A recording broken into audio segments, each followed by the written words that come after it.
you're blue and you don't know where to go to, why don't you go where fashion sits? Hello, my name is Nazeer from the Faculty of Civil Engineering Technology, and I will be presenting to you summation of moments. To do that, I have created a problem where I'm going to solve for the reactant forces at these locations to demonstrate summation of moments.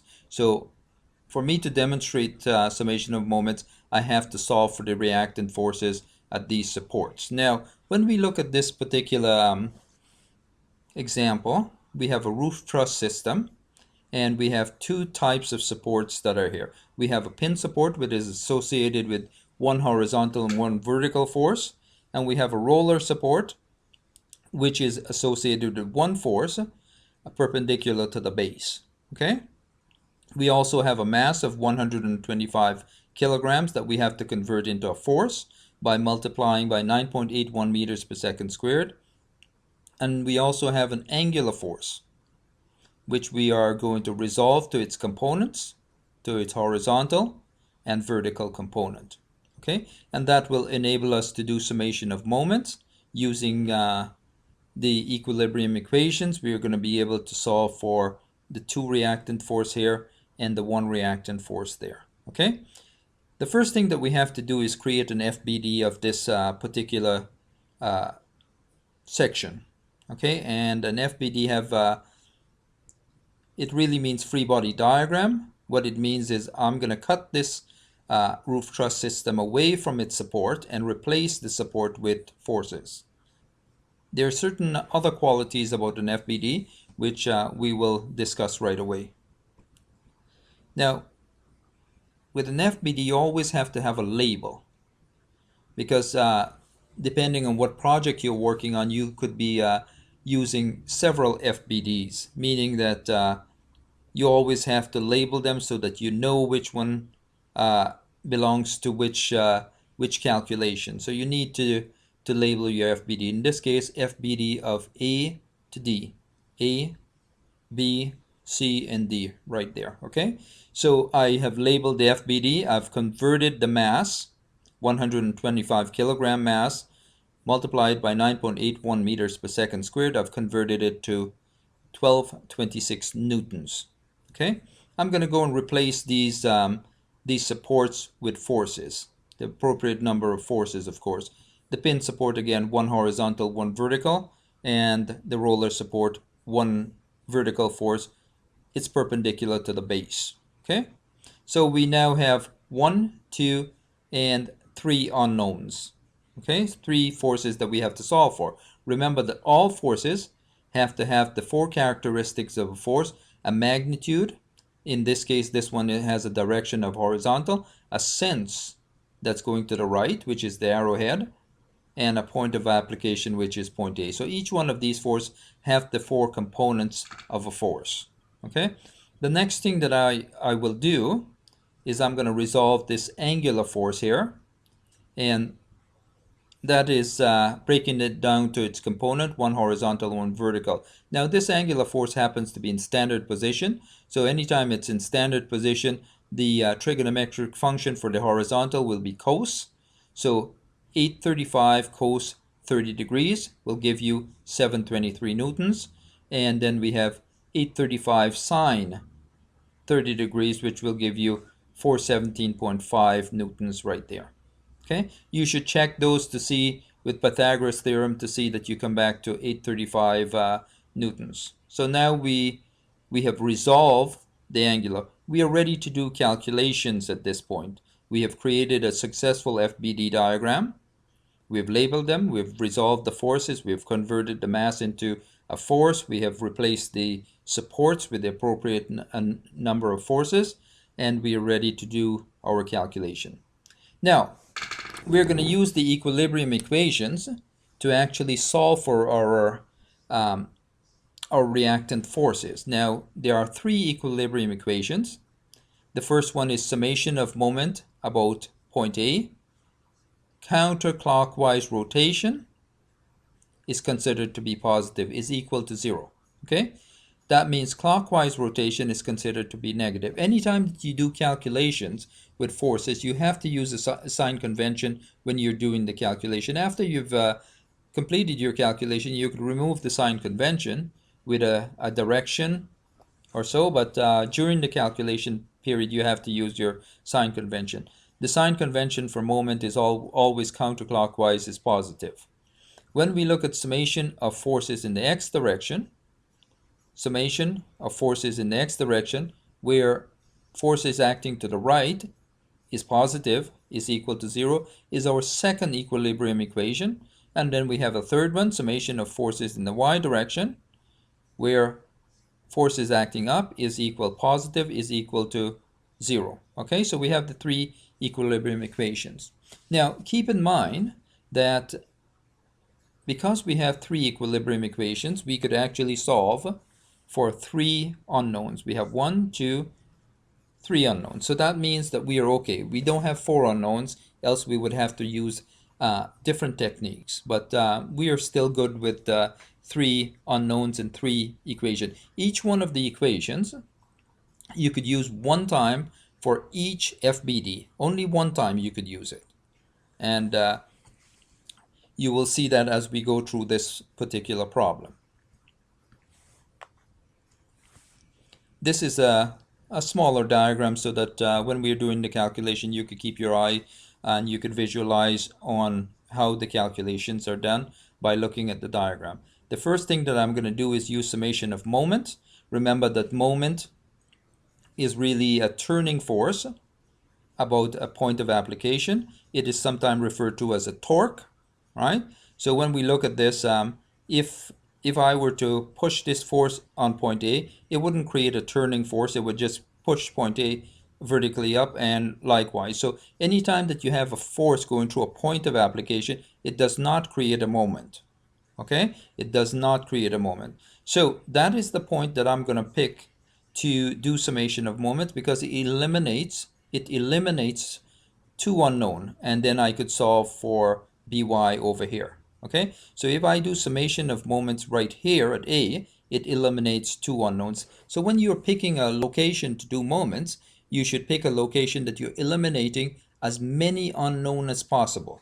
Okay, let's do summation of moment. Let's see how many forces will actually create moments, so we could know how many terms are going to be in our equation. We know that this one is going to create a turning force. This one will create a turning force. We have one here that's going to create a turning force. This one will create a turning force, and this one. So we have 2, 4, 5 forces that will create turning force. So if I were to go and do summation of moments, I'm going to have 5 terms in my equation. Summation of moments about point A is equal to 0. This all here is going to be equal to 0 because this is the summation of moments. Let's go and see how we get these numbers now. When we look at point A and we look at by, I know that the number for by is already in because I calculated it here, but this is actually by that's acting up. If you push on this, what will it do to point A? Well, it will turn point A counterclockwise, so that makes it a positive moment, right? So by moment is equal to force, which is the label of by, times the distance to the line of action of that force, from the point of application to the line of action. Now, if you're looking at the line of action of this force, it's acting vertically up in this direction. The perpendicular distance from point A to there is 2.5 plus 2.5. This is 5. So if I were to go 5 times by, that would be my first moment. 5 by, and it's going positive because it'll turn point A counterclockwise. It'll cause a turning motion of counterclockwise. The next force that I went with is the 723, and the line of action of that is right, like an arrow shoots right across there. So we need the distance from here to that line of action. So we have 723 times 3, and that's going to create a counterclockwise rotation, which is positive. 723 times 3. Okay, the next one that we have is 1226, which is the mass. And when you look at how this force is acting, it'll create a clockwise rotation of point A, and that is considered to be a negative moment. So we have 1226 times the distance to the line of action, which happens to be 2.5. So 1226 times 2.5 in the negative direction, right there. Okay. The next one that I went for is this particular force here, this vertical force, and that would be 417.5. And again, the line of action is right in line with the 1226. So multiply by 2.5 in the minus direction, right there. And the last force that we need is the 300 Newton force times a distance to the line of action, of 5. So, and that would cause a clockwise rotation, which makes that negative. Now we have these two won't create moments, so we have 2 forces here, 3 forces, 4 forces, 5 forces. We should have 5 terms. 1, 2, 3, 4, and 5 equal to 0. Okay, then you go and just crunch the numbers on these, and you will get 21, 69, 30, 65, 10, 44, 1500 equals 0. You add up the numbers, you'll get 3440. It's a minus 3440. I'm going to take that to the other side, which makes it plus, divide by 5, which will give you 688 Newton. And because this turned out to be a positive number, it means that our assumption, of By acting up is correct. If this was a minus in here, that means our assumption of By acting up was incorrect. We had to make it going down. Okay, so now we have solved for By, and that's why this 688 is in place right now. So anytime that you solve for whatever quantity, reactant force or anything like that, you always update your FBD. Okay, we have used the summation of moments. We can't use that equation again. We have to use one of the other one. Let's go and use summation of forces in the y direction, because we have this, we have 1 in the y direction that we have an unknown there, and we're going to use that summation forces in the y direction right here is equal to 0. Acting up is positive. All force acting up will be positive. We see that we have AY. The number has popped in here already, but AY is a label at this particular point. It's acting up, so we have positive AY. We have 688, which is BY. Well, we have a number for BY now, so that's acting up also. That's positive. We have 300. It's acting down. It'll be minus. And then we have this 417.5 acting down also. And the last force that we have is from the mass. It is 1226 acting down. So that's equal to 0. We have in the vertical direction 1, 2, 3, 4 forces, 5 forces. Right? So 1, 2, 3, 4, and 5 terms equal to 0. Crunch the numbers, and you will solve for A, or AY is equal to 1256 Newton acting up. I'm going to update my FBD right there. Okay. Last force that has to be dealt with is the AX force. We have used summation moments. We have used summation forces in the y direction. We only have summation forces in the x direction, that equation that we could use now. Let's go and use that. We have 2 forces in the x direction, one right here and one right here.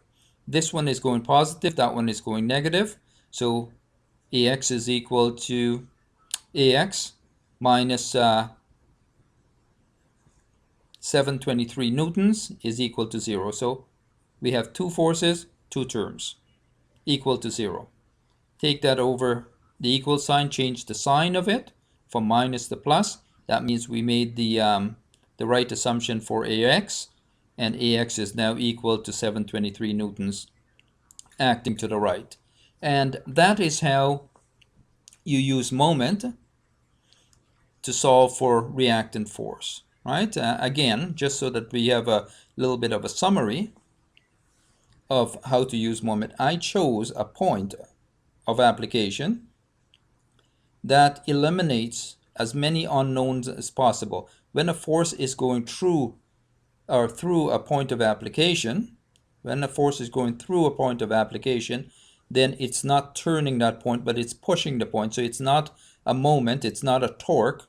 It is so the moment right there for these two forces will be absolutely zero. I went and solved for By. So moment is equal to force. The force is represented by, because By is unknown, it's represented by a label, and the perpendicular distance to the line of action of that force would be 2.5 plus 2.5, and you multiply those two together. That is the representation of that. When we look at the next force that I went and look at, this positive force because it's going to create a counterclockwise rotation about point A. 723 times the perpendicular distance to the line of action. The line of action is right there, so it'll be 3. 3 times 723. And that's where it is, with a positive rotation. When we look at this force here, if we look at how this would rotate at point A, well, it would be a clockwise rotation, which is negative rotation. So this number times 2.5, which is the line of action right here, in the negative direction, it's right there. The next force that I looked at was this vertical force of 417.5, and again, that's the same line of action. So 417.5 times 2.5 in the negative direction, right there. The next force is the 300 Newton force, and that's going to rotate in a negative direction because it's going clockwise again. The perpendicular distance to the line of action is 2.5 plus 2.5, which is 5, right there. And then you crunch the numbers and solve for By, you'll get 688 for By. I hope that this presentation helps you with your studies, and this is the second part of the video. This is dealing with methods of joint now. And as you can see, we have our reactant forces in place on our FBD. We have the angular force up here, and of course we've resolved it to its components. And it asks a question, what is the member forces? Well, the member force is the force that exists in each one of these members. We need to know these forces that the member is carrying so that we could choose which member, the size of the member, and what type of member to place in here. If we know the force, we could choose the member more appropriately. Now, when we look at this system, each one of these joints for calculation purposes is considered to be bars and pins. So it means that there are two force members, first of all, and the assumption is that the force acts right through the centroid of the member, and there's no warping of the member or any of that kind of stuff. So we are looking at an ideal condition. It is good enough for our calculations anyhow. When we are looking at solving for member forces, we're going to draw an FBD of, say, joint A and all of the forces that are associated with joint A. Let's continue to that point. When analyzing a joint, all forces goes through the joint, and for that reason, the moment equation is not valid. When we speak about the moment equation, we're speaking about the three equilibrium equations that we have available to us. We have summation moments equal to 0. Counterclockwise is considered to be positive. Summation forces in the x direction, which to the right is considered to be positive, equals 0. And summation forces in the y direction equal to 0, and up is considered to be positive. Now, when we look at, say for instance, this joint A, we see that all of the forces, the horizontal, the vertical, and the angular forces all act through point A. If we're going to do moments about point A, and anytime a force goes through a point, it does not create a torque, and that's what moment is. It is a torque. So it won't turn the point, it will push it. one direction or another. So that's why moment doesn't exist at that particular point. And the moment equation is not available to us when we are doing methods of joints. However, horizontal forces exist and vertical forces exist. So let's go and look at that. When we see that we only have two equations available to us, we only could solve for two unknowns. All of the rest has to be known. Again, each one of these equations will solve for one of the unknowns here. We have 1, 2 unknown and 1, 2 known. So in every case, you have to start out with a number. So you have to have a minimum of one known force and a maximum of two unknown force. And then you could use methods of joint. Let's go and isolate joint A, draw an FBD of it, and it's an exploded view of joint A. We have 1, 2 known forces, and we have a maximum of 2 unknown force. So this could be solved. The next question that we have to deal with is which one of the two equations are we going to use? Are we going to use summation forces in the x direction or y direction? And for that reason, to just make things clear here, this angular force, because we assume that it is in compression, and anytime the sense is acting towards the joint, that signifies compression. When it's acting away, it signifies tension. Now, when we look at this, we know that this is unknown, and the magnitude is represented by the label in both cases. Okay, when we get the actual number, we'll replace the label with that number. Now, if our components of this angular force is acting to the left and down, but they're unknown, and if we were to go in the x direction, if we use summation forces in the x direction is equal to 0, we have one known, one unknown, two unknown. We cannot solve that. We have to have an equation with one unknown. If we look in the y direction, we have one known and one unknown. So that is the equation that we're going to start with. We are going to use summation forces in the y direction is equal to 0, going up is positive. And when we look at this, 1256 is up, so it's positive. This component here is going down, so it has to be negative. I'm going to take the magnitude, multiply it by the vertical component, or the vertical, the rise in this case, divided by the hypotenuse of that small triangle, which is Pythagoras theorem. You take this, 36 plus 25 will give you 61, the root of that, and you divide it. Okay, and then you solve for AD. You take this over to the other side, or you take this whole term over to the other side, and you just solve for AD. And that will turn out to be 1635. You have to have all four components of your force, magnitude, the direction, the sense, and the point of application will be right here. Okay, so we now solve for AD. And keep in mind, when we solve for AD, it is the original force. This component here represent just the vertical component of it, right? Let's go and update the FBD. And now we have one other equation that we could use to solve for this guy here, which is summation forces in the x direction. Summation forces in the x direction is equal to 0. When we look at this, this is going in the positive direction, so it stays positive. This guy here is going in the negative direction, so a minus sign comes in front of it. The magnitude times the horizontal component of the slope divided by root of 61 will represent that particular horizontal component. Minus 723, because this is going, or plus 723 right there, and it's going to the right. When you crunch the numbers on this, you'll get 323.7 Newton to the right. And anytime that you end up with a positive number, that means your assumption is correct. Your assumption is correct. If you ended up with a negative number, this assumption would have to be in compression. But we were right in making the assumption in tension this time. Okay, I'm going to update that FBD.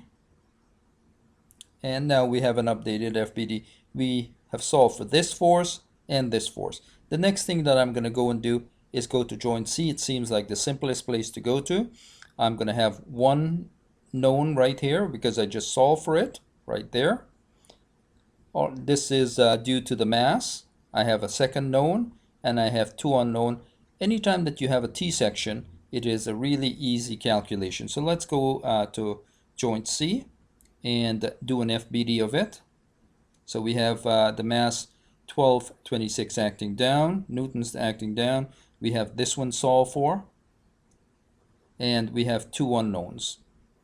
We could go in any direction in this case. We could go in X or Y, and let's go in the X direction.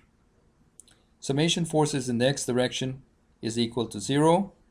We have CB is positive, and then we have this force here acting in a negative direction. When you solve it, you have a positive CB, which means that our assumption for the sense was correct, and we have 323.7 Newton acting to the right. I'm going to update that FBD. Likewise, the only other equation that I have for this FBD available to me is summation forces in the Y direction. Summation forces in the Y direction is equal to 0. CD is acting positive, it's acting up. It goes with our sign convention. And 1226 is acting down. And of course, when you solve that, you'll have a positive 1226. We've made the right assumption for CD. Let's update that FBD. There it is. And then we could move on to joint D. When we solve for joint D, so we have this one solved for. There's only one more member that we have to solve for, so fairly easy calculation. When we look at that, we're going to explode it again. We're going to draw the FBD of it. These forces in red here are the components of this angular force that's applied there. So when we look at which direction we could go in here, we have Y, we have 2, 3, 4. 1, 2, 3, 4 going in the Y direction. When we look in the X direction, we have 1, 2, 3. Let's go in the X direction and solve for this guy. Summation forces in the X direction is equal to 0. When we look at this force here, 1635 times 5 divided by root of 61. And because of the component going to the right, it is positive, minus 723. This component is going to the left, minus 723. And then for this guy here, the magnitude times 5 divided by root of 61, and it's going to the left, so it's against our sign convention right there. It's a minus. And then you solve for dB, and that comes out to 505.6 newtons. And we're going to update our FBD now. And basically we have all of the members solved for. The last thing that we have to do is create a summary FBD. And that summary FBD looks like this. It's the original structure with all of the forces in place. Now notice that these ones are in compression, so we have C. Because the sense is acting towards the joint, that's in compression. When the sense is acting away from the joint, it is in tension.